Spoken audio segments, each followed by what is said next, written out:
Shalom Adonai, Yeshua HaMashiach, Hamaleh Hamalehim. É uma alegria estar junto convosco para mais um vídeo onde nós vamos ministrarmos acerca da palavra do Senhor, compartilharmos alguns conhecimentos e algumas coisas que Deus Ele tem nos ensinado e que vai trazer ao seu coração uma edificação abençoada. Que Deus possa abençoar a todos. Hoje eu estarei ministrando, querido, sobre o tema não faça julgamentos precipitados. Por quê?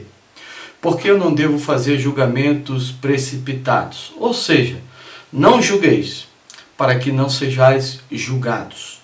Em Mateus capítulo número 7, do versículo 1 ao 5, nós encontramos o seguinte conselho de nosso Senhor e Salvador Jesus Cristo, que nos diz assim: não julgueis e não sereis julgados, porque do mesmo modo que julgardes, sereis também vós julgados. E com a medida com que tiverdes medido, também vos sereis medidos. Porque olhas a palha que está no olho do teu irmão, e não vês a trave que está no teu? Como ousas dizer a teu irmão: deixa-me tirar a palha do teu olho, quando tens uma trave em teu? Hipócrita! Tira primeiro a trave de teu olho, e assim verás para tirar a palha do olho do teu irmão. Também nós encontramos em Lucas, querido, capítulo de número 6, e versículo 36 até o 38, que diz: sede misericordiosos, como também vosso Pai é misericordioso. Não julgueis, e não sereis julgados. Não condeneis, e não sereis condenados.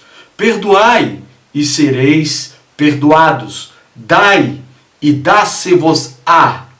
Colocar-vos-ão no regaço, medida boa, cheia, recalcada e transbordante, porque com a mesma medida com que medides, sereis medido a vós. Um versículo muito usado pela teologia da prosperidade, que adultera e que usa contexto como pretexto para defender suas heresias.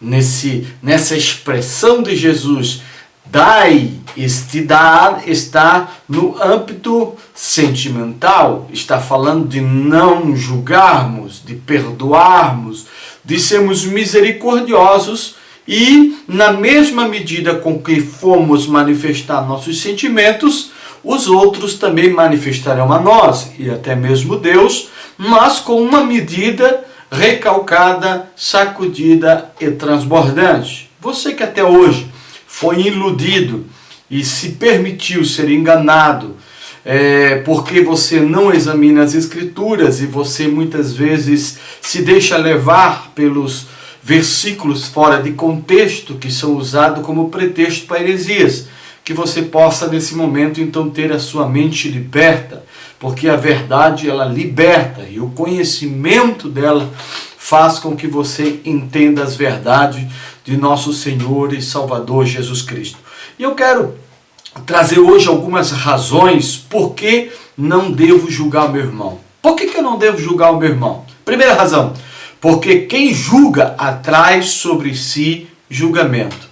Se você não quer ser um dia julgado por Deus, se você não quer ser um dia condenado por Deus, você não quer ser um dia questionado por Deus, não julgue, não condene, não faça julgamentos precipitados, porque Jesus ele foi claro, Jesus ele foi enfático: não julgueis, para que vós não sejais julgados. Quando eu falo julgar, estou falando de julgamentos precipitados, de concepções, querido, tiradas, querido, sem uma análise melhor, condenando as pessoas que você não tem o direito de condenar, julgar uma pessoa que você não tem o direito de julgar, agir com atitudes preconceituosas e até mesmo se achar melhor do que seu próximo, ou pensar que o mundo foi feito a partir do seu umbigo e que você é a bolacha,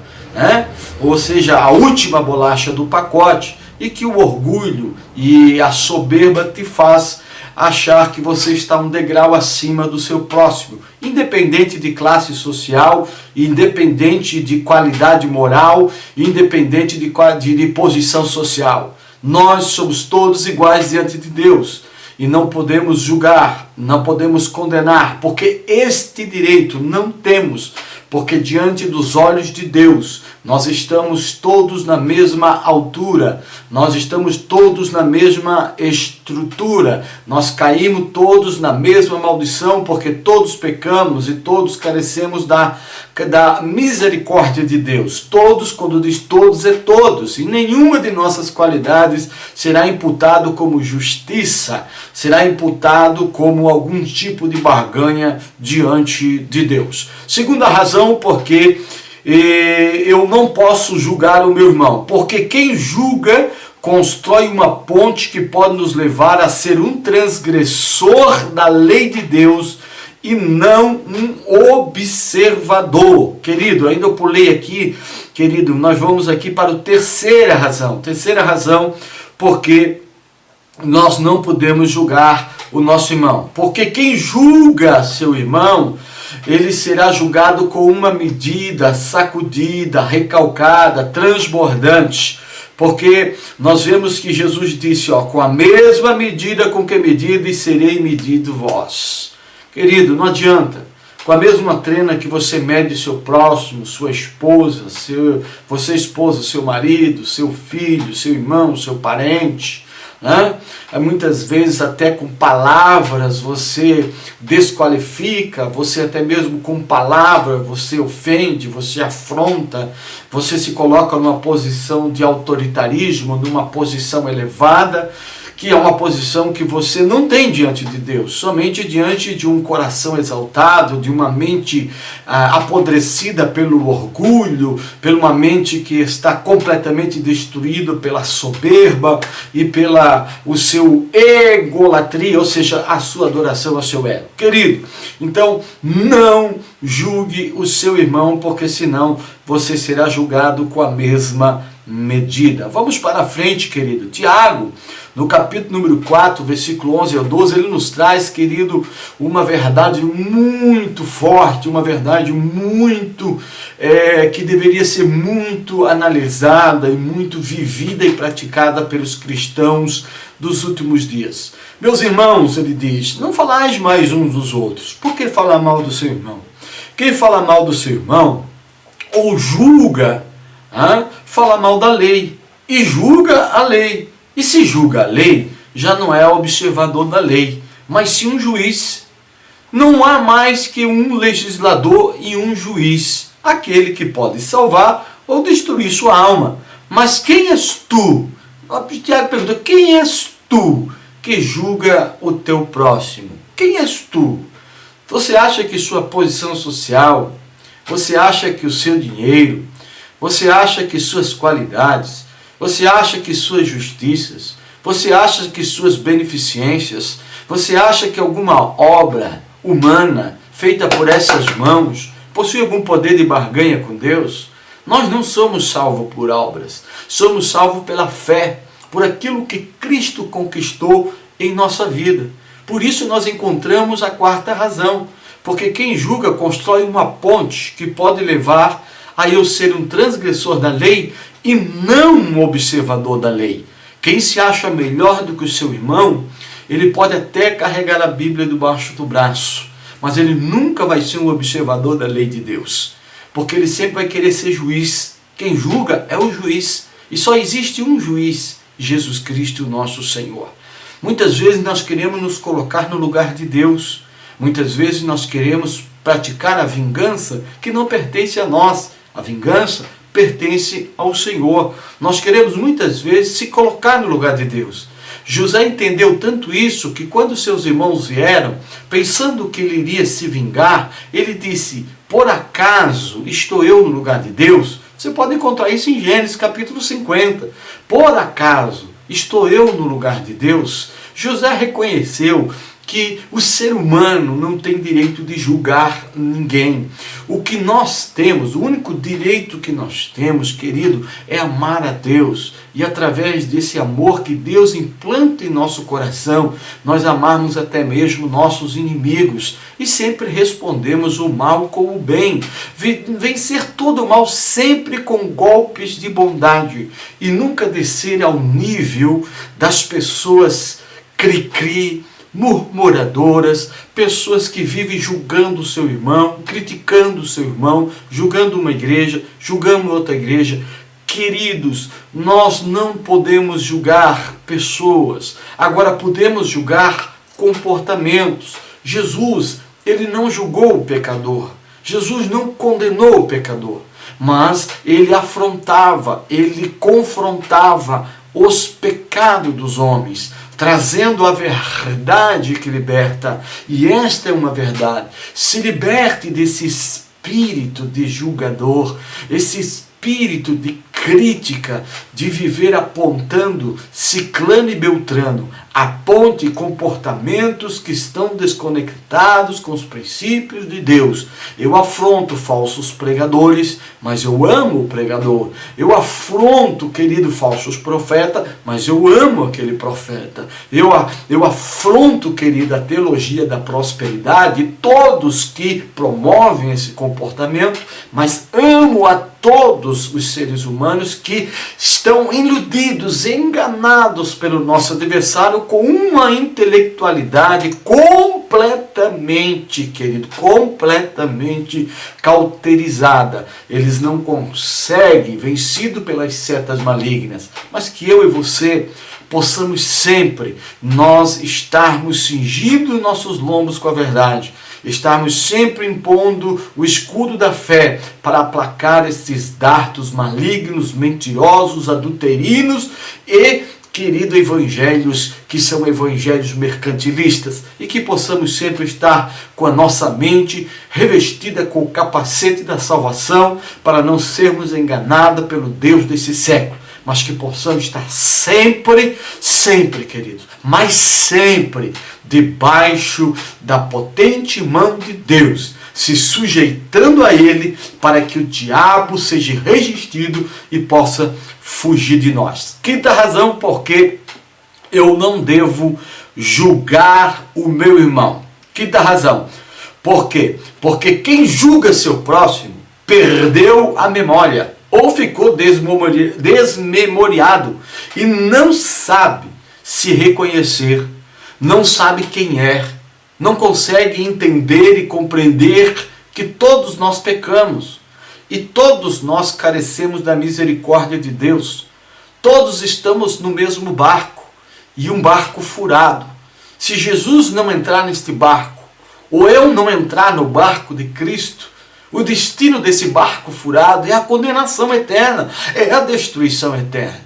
Eu preciso compreender que eu sou pecador. Eu preciso entender que eu não sou melhor do que ninguém. E por isso não tenho direito de julgar ninguém. E Jesus trouxe um ensinamento lindíssimo em João capítulo 8, versículo 4 ao 10, que diz assim, querido: puseram-no no meio da multidão e disseram a Jesus: Mestre, agora mesmo esta mulher foi apanhada em adultério. Moisés manda-nos, na lei, que apedrejássemos tais mulheres. Que dizes tu a isto? Perguntavam-lhe isso a fim de pô-lo à prova e poderem acusá-lo. Jesus, porém, se inclinou para a frente e escrevia com o dedo na terra. Como eles insistissem, ergueu-se e disse-lhes: quem de vós estiver sem pecado, seja o primeiro a lhe tirar uma pedra. Inclinando-se novamente, escrevia na terra. E essas palavras, sentindo-se acusados pela sua própria consciência, eles se foram retirando um por um, até o último, a começar pelos mais idosos, de sorte que Jesus ficou sozinho com a mulher diante dele. Então ele se ergueu e, vendo ali apenas a mulher, perguntou-lhe: mulher, onde estão os que te acusavam? Ninguém te condenou? Respondeu ela: ninguém, Senhor. Disse-lhe então Jesus: nem eu te condeno. Vá e não tornes a pecar. Veja a sabedoria de Jesus, porque aqueles homens estavam com a sua consciência coberta. Toda a sua estrutura intelectual e todo o seu discernimento de lei, de amor e de sentimento estavam completamente dominados e controlados pela inclinação carnal humana. E quando Jesus disse, olha, aquele que não tem pecado, atire a primeira pedra, a Bíblia diz que a consciência deles foi despertada.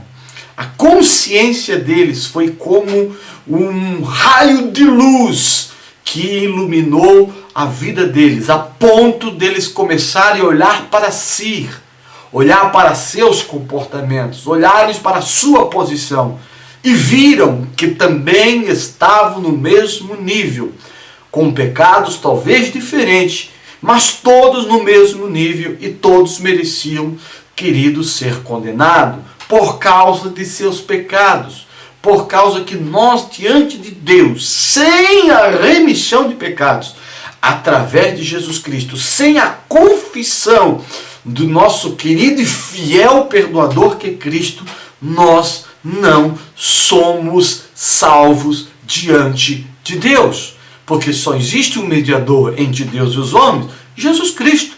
E só existe um sangue que pode remir os meus pecados, que é o sangue precioso de Cristo, que segundo o apóstolo Pedro, vale mais do que o ouro, vale mais que a prata, vale mais do que esse mundo inteiro, porque Ele salva, Ele liberta, Ele me tira do caminho da perdição e me traz para o caminho estreito que conduz à vida eterna. Ele me livra da porta larga que me conduz também à destruição, mas me coloca a entrar pela porta estreita, a trilhar o caminho apertado que conduz à vida eterna. Que Deus possa abençoar a sua vida, querido. Que Deus possa sempre estar com você. Nós temos agora, querido, a sexta razão porque eu não devo julgar o meu irmão. Mas isso deixaremos para um próximo vídeo, em nome de Jesus.